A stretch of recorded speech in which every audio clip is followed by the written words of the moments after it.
So welcome everybody to our Wednesday Wisdom series. We do these every single solitary month. I have a variety of topics from productivity tips to cybersecurity, you name it. And a lot of it is just driven by what everyone wants us to talk about. So today, Josh and I are going to talk about the top 5 new features in Windows 11 and why you need to upgrade. And like I said a little bit earlier, I got a few more than that. But there's some really cool stuff coming out in Windows 11 that'll be fun to share with you all. But first, my name is Cohen Barnes. I am the CEO of Sundog, and I have the wonderful Josh Plaza here with me today. He is our marketing manager, and he is going to help me make sure I get any questions that pop up answered. So how do you ask a question? Well, there's actually multiple ways for you to be able to do that. So all I need you to do is take your mouse, move it down to the bottom of your screen. You're going to see 2 options. You're going to see chat. If you put it in chat, chances are everyone's going to see it. Or you can just use the Q&A and then Josh will just see it and he'll let me know and we'll go ahead and get your questions answered as we go along. All right, first, Josh, we are recording this? Yes, sir. All right, let me share my screen. Wonderful. Can you see my screen? Yes. Fantastic. And you can hear me and you can see me. So we are good to go. There's a funny story behind that, everyone. And why I asked that, you could ask me sometime offline. And whew, boy, was it, we'll call it funny, but it was also painful. All right, so let's get started with Windows 7. So I'm running Windows 7. Obviously, it'd be hard to have a webinar on it if I wasn't actually running the operating system. I went ahead and upgraded it, and Josh is going to remind me, we can put it in the chat at some point, how if you want to upgrade to Windows 7, how you can go about doing that. But first, let me just show you a few highlights. Now, some of this stuff was available in Windows 10, but there's a little variety to it. And then some of it is brand new to the Windows 7 operating system. But no matter what, I think you're going to walk away with a few good goodies that are going to allow you to be ultimately more productive. And that's what I want you to be. On a day-to-day basis, productivity is important. But then also when you upgrade to a new operating system, it's nice when you can hit the ground running. And that's what I'm hopefully going to be able to help you do today. All right, so widgets. This is just kind of a fun little thing that will start off a softball for this webinar. But if you click on your Windows, down here at your taskbar when you upgrade to Windows 11, you notice everything's in the center, and I'm going to cover that in a second.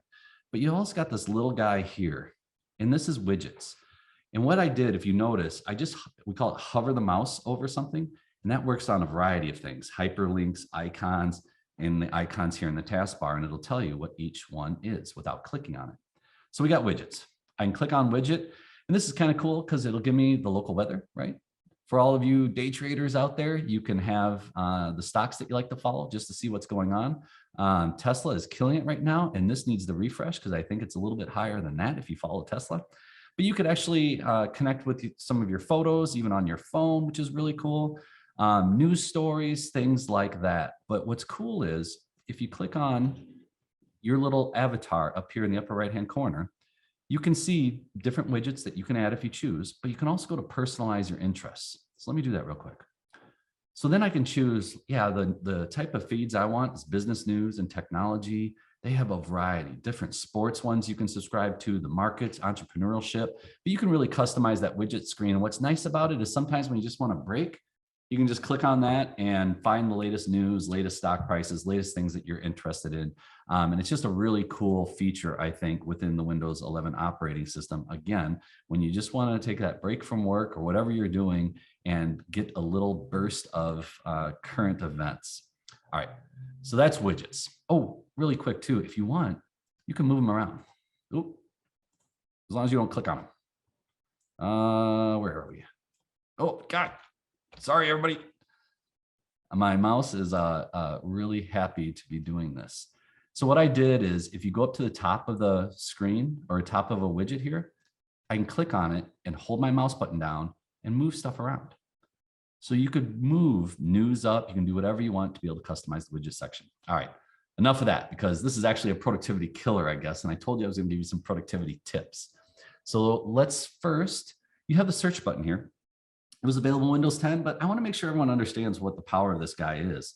So if I click on my little search button here, I can type in something. And if I type in, let's say the word company, what I'm looking for right now is our company contact list. So I want to make sure that I've got the cell phone numbers that I have for everyone before I take off on vacation, or I'm looking for someone's extension, whatever it could be. What it's going to do is it's going to look for just the word company everywhere can find it on my computer. And in this case, it's showing me, well, I've got a folder that's part of our Teams chat. That's the company general folder, okay? But that's not what I'm looking for. And then it says documents on this PC. And if you notice right here, company contact list, because I knew that's what it was called, but I couldn't remember the entire name and I couldn't remember where it's located. But you can do that for a variety of things, and it'll search your entire computer for it. Or it'll also, maybe it's something you're trying to look for on the web, and it'll give you the option, do you want to just hop to the web and search for it there? So this is kind of a cool feature to be able to quickly gain access to the things you want. And you can also narrow your search by, is it an app you're looking for? Is it just a document you're looking for? Or is it something on the web that you're looking for? And you can see it's already started doing the search for us using the Microsoft search engine Bing, which, despite what a lot of people think, is actually a pretty cool search engine. But that's just a neat way to be able to use your search button to be able to find anything on your computer, any folder on your computer, any document on your computer, as well as anything on the World Wide Web, which is really cool. So that's the search button guy right down here. All right. I also got another one I wanted to show you because this will be a little different. The first time I saw it, I was like, wait, I want to rename a file. How do I do that? So I'm going to bring up File Explorer here. And you can see this is just a variety of stuff I have. But let's say I wanted to rename this picture of me to something else. Well, if you don't use the right mouse button a lot, I'd highly recommend you to use it all the time. Click on a file, click on an icon, use your right mouse button. Every time you're about ready to use your left one, use your right one for me so you can see what features are available while using the right mouse button.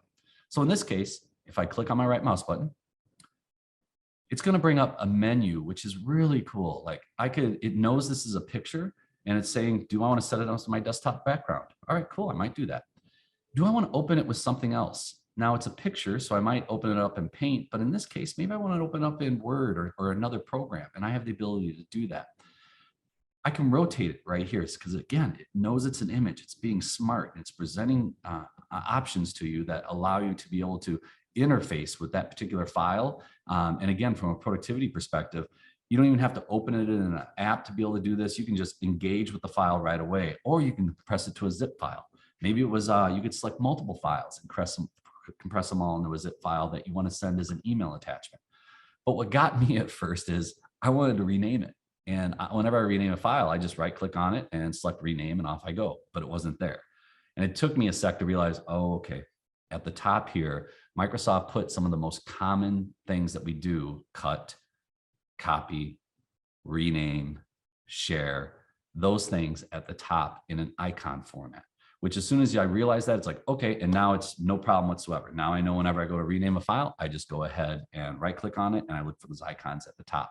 But I just want to make sure you didn't get confused when you're trying to figure out, how do I rename a darn file? Because I'm used to clicking on the right mouse button, but it wasn't there. The other thing, this is pretty cool. So if you're running Microsoft OneDrive and you've got files on demand set up on your computer, and I can always cover that, and I think we have covered that actually in previous webinars, but you can always reach out to us direct, and I'm happy to talk you through that a little bit more.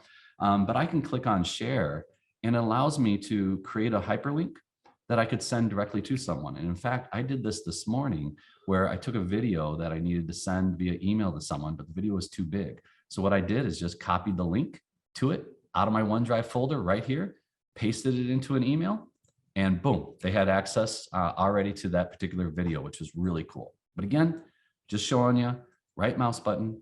Don't forget to look at the icons at the top before you get confused or irritated that you can't rename that file or delete it or copy and paste it or whatever it might be.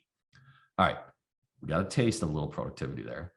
There's another thing that has actually been around in Windows forever, but I'd be remiss if I didn't make sure I share it with people, because every time I tell people about it, I rarely ever come across someone that knows about this feature. So me, like you, usually have multiple programs running at the same time. So let's say, here I had Pandora playing earlier. We've got File Explorer up there. I've got my email set up. Let me go to an email really quick, Josh P.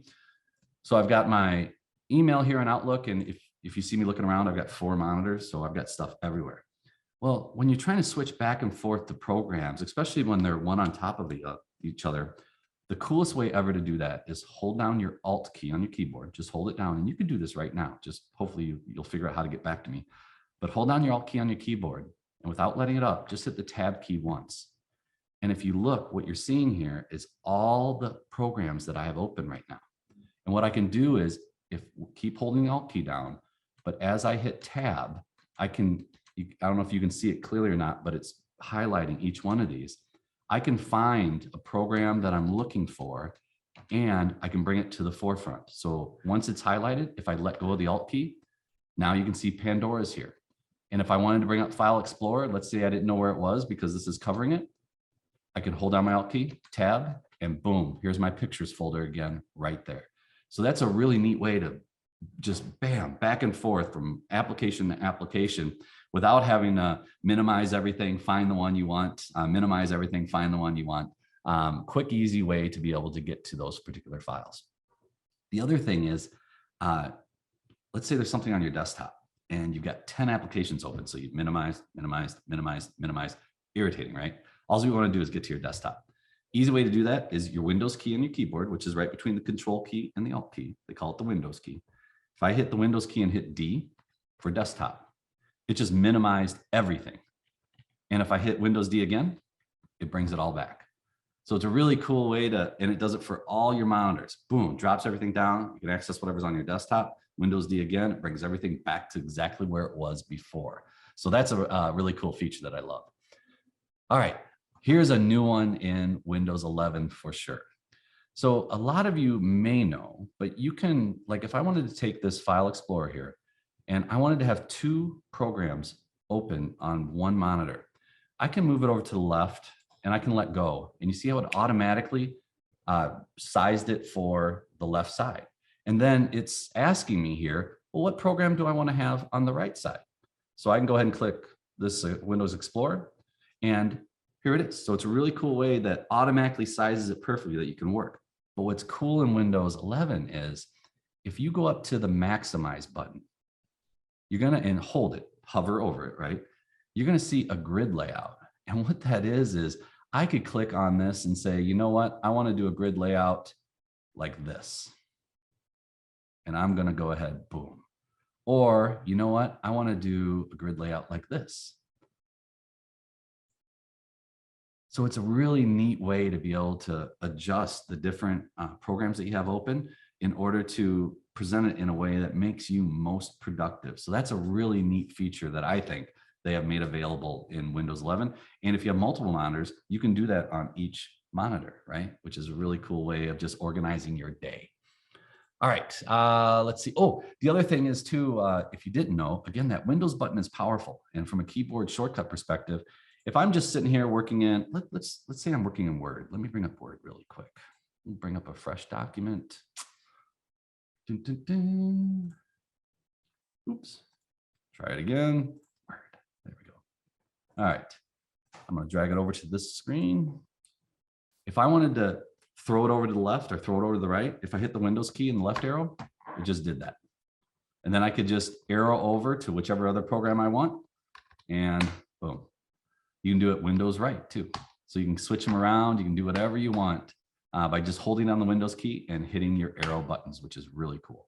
Again, another way to sort your applications. And I tell you, if you're sitting there going, I don't know, that's kind of lame, Colin, tell you do it a couple times and you're really going to appreciate the ability to be able to automatically size the different applications that you have. All right. So you all notice at the bottom, the start button here is, it's all in the center. And I think since Windows 95, the Windows icon that we always clicked on, or the start button, was always on the left. Well, Microsoft thought, wouldn't it be cool if we put it in the center? I don't think so. I really like it on the left. That's just the way I've always looked for it. That's the way I want it. So if you upgrade, or when you actually have Windows 11, if you would like to move it over to the left, all what you have to do is right click on the taskbar. That's what this guy is called at the bottom, the taskbar, and go to taskbar settings. And you're going to see a bunch of features here, which is always cool to, I would recommend spend a little time and work through some of these and see what features are available. But taskbar behaviors is right here. And if you look, taskbar alignment, I can set it to left. You just saw it all switch over to the left. So that's a nice way to be able to restore it back to where it was, which is a really cool productivity piece for me, because I'm always going left. I'm like, no, got to go over to the middle. So I like that a lot. The other thing with taskbar too, notifications. So when we talk about productivity, I've got Microsoft Teams and I'm constantly getting pop-ups happening as, someone left me a chat or someone commented or someone did anything. Emails come in. I get notifications that I got a new email, whatever it might be. The notifications constantly take me away from whatever I'm doing. I could be concentrating on a spreadsheet, a Word document, and I see the pop-up and I look down, and I see the pop-up and I look down. And to me, that is a killer. So what I like to do is actually kill notifications. So how we do that is I'm going to right click on the taskbar again. I'm going to go to taskbar settings, but here I'm going to go up to system. When I do that, you're going to see notifications right here. So I'm going to go to notifications.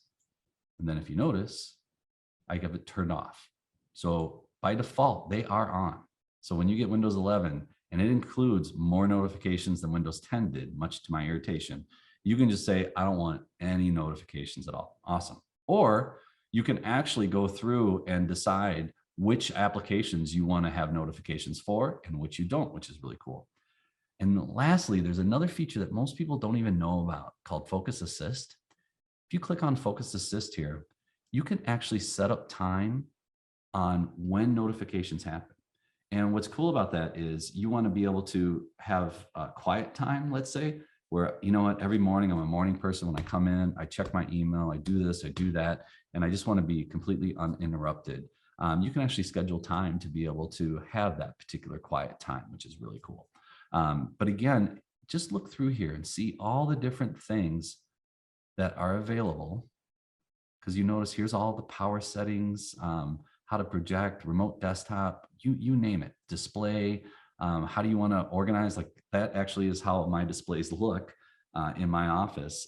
So I can align them here appropriately. So when I move my mouse around, it moves it perfectly and doesn't get confused on which monitor that I am on. All right, real quick, Josh, any questions at all? There were 2 questions, both of which I have answered. Oh, okay, cool. You're so smart. All right. And if you didn't do a good job, everyone, just ask it again and I'll make sure I'm on it. All right. So the notifications, couple quick things just to wrap things up because we want to keep it to the 30 minutes max like we always do.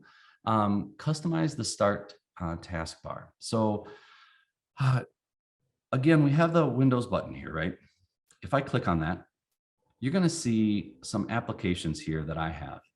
When you first get Windows 11, it's going to have a bunch of, I just call it junk, a bunch of things that Microsoft wants you to see, but ultimately you probably will never engage with. Now, the Microsoft Store is usually one of the default apps, so you might engage with that occasionally, but then they have their mail program. Well, I use Outlook in the corporate environment, right? Their calendar that comes with Windows 11, which isn't Outlook. Well, I don't want that. So what I did is I removed all the default stuff that came in there. And again, from a productivity standpoint, I want to be able to pin only the applications that I use all the time so they're easily accessible. And how you do that is at the search here at the top, I'm going to look for Outlook because if you notice, Outlook wasn't pinned there. And here it is, finds the Outlook app. Awesome. I'm going to right click on the Outlook app and it says pin to start. And when I do that, when I go back to the start, oops, now you see Outlook right there. I can also move them around if I want to put everything in an order, prioritization of what I like best. So that's a really cool way to be able to customize your start area. But then also, if you're noticing at the bottom, I have a bunch of icons down here, and these aren't all apps that are open. These are apps that I use on a regular basis, and I want to make sure that they're easily accessible to me. The perfect example is like Pandora here. If I close it, you notice it went away. But Excel, I don't have any Excel spreadsheets open, but yet the icon's down there. How you do that is you could search for the application like I did for Outlook, or if it's already pinned, just right click on Excel and you would select pin to taskbar. And this is unpinned because I've already got it there, but you can pin them and you can unpin them. And it's a really neat way to be able to make sure that you've got all your applications that you use on a regular basis easily accessible. And again, Windows 11, they'll put a bunch of junk down at the taskbar too. To get rid of it, just right click on it down at the taskbar and say unpin from taskbar. and it'll remove it for you. So you can just have what you need, personalized and customized to you. And just like in the start menu, I can move these guys around too. And how I do that, if you click on with your left mouse button and hold the left mouse button down, you can drag. So if I use Word more than anything else, I can move Word all the way to the beginning of these. So it's right there, easily accessible to me. And you notice like one of my last ones here, the snipping tool. The snipping tools, I use it occasionally. It's nice to have it right there, but it's not one of my most popular apps that I use. And that's why it's at the end of that particular list. And I know I'm a little OCD on stuff like that, but I am a huge believer that if I can save, 5 seconds an hour, if I can save a minute an hour, if I can save a couple minutes per hour, well, 40 hours a week, 52 weeks a year, that stuff compounds. So the more I can customize this environment and I spend that time once, the more I'm going to be productive over the course of my life with that particular computer, which is really cool. And lastly, when I click on here, there was some other menu items available to us in Windows 10. And I just want to make sure that you know that if you need these, and I'll show you what they are here in a second, I'm going to hit the Windows key like I have before, right? And I'm going to hit X. Here's all the old stuff that we're used to being able to get to, whether it's Power Options, Event Viewer, Device Manager, Computer Management. This is probably more for some of the hardcores out there. But then there's stuff like Task Manager, which a lot of people do use, or you just want to go to the Run command. But Task Manager, for those that don't know, this is just a cool program that shows you how much your processor is being utilized, how much memory you're being utilized, stuff like that. Just for troubleshooting essentially, but an easy way to get to it is just hitting the Windows X key. All right, last thing before we go, how do you get Windows 11? Great question. So I'm going to show you here really quick. I'm going to put this in the chat for you all. Let me find the chat. Notice how I'm looking around. There we go, chat. Panelists, everyone. Here's how you can get it. Now, if you're a client of ours, please reach out to us first before you do it. And I would highly recommend don't do it right before the holidays, because something's probably going to go wrong then, because you're tempting Murphy and you won't have a computer over the holidays to be able to surf the internet Christmas Day and Christmas Eve. So wait till after the first of the year and go ahead and try this. But it'll take you to this site here. And it's really cool because it won't let you download it and install it until you run this particular program, which is going to make sure that the computer you have will actually support it. And just because your computer is 3 or 4 years old doesn't mean it has the technology inside of it to be able to support and take advantage of Windows 11. So you'd be able to run that. You'll take a look at it. And if it looks like it's good to go, Microsoft will prompt you on downloading and installing Windows 7.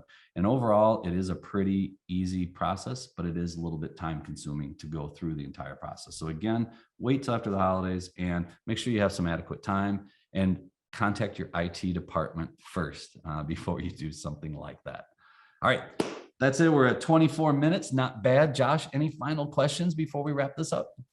Yeah, we got one. It says, can I use a Windows 10 product key to activate Windows 11? Actually, if you have a legitimate version of Windows already installed on your computer, it'll automatically upgrade it by utilizing that key. It's technically a free upgrade for you. So don't worry about the product key. Just go ahead and run this. And as long as everything is on the up and up, you should have no problems upgrading to the Windows 11 operating system. Nice. Thank you. Yeah. All right, everybody. That's it for this month's Wednesday Wisdom series. Feel free. I highly encourage you to subscribe to our YouTube channel. Those watching right now, just go to our website, sundogit.com, and you can scroll to the bottom. You'll see the YouTube icon. You can click on that, and that'll take you to our YouTube channel. We have a variety of these Wednesday Wisdom series that are about a half hour long on average. And then we've got a ton of just quick tech tips. The reason we do these is we want to make sure that you've got the content you need, one, for you to become educated, but I highly recommend share the links out. This will be posted probably by the end of today. Share them out to your staff, whether it's this one or we've done them on Outlook, we've done them on Teams, you name it. But we've got a wealth of information out there that will help make you and your entire team more productive. So with that, I appreciate all of you. It was great seeing you. I love the questions. And be sure and stay tuned in January. We've got a really good one coming up that's going to talk about cybersecurity insurance. and how we're going to mitigate that and navigate all those questionnaires that a lot of us business people are getting at this point. So it's going to be an awesome one. All right, everybody. Once again, Cohen Barnes with Sundog. Have a wonderful holiday season, and we look forward to seeing you next month. Take care. Happy holidays, everyone. Thanks.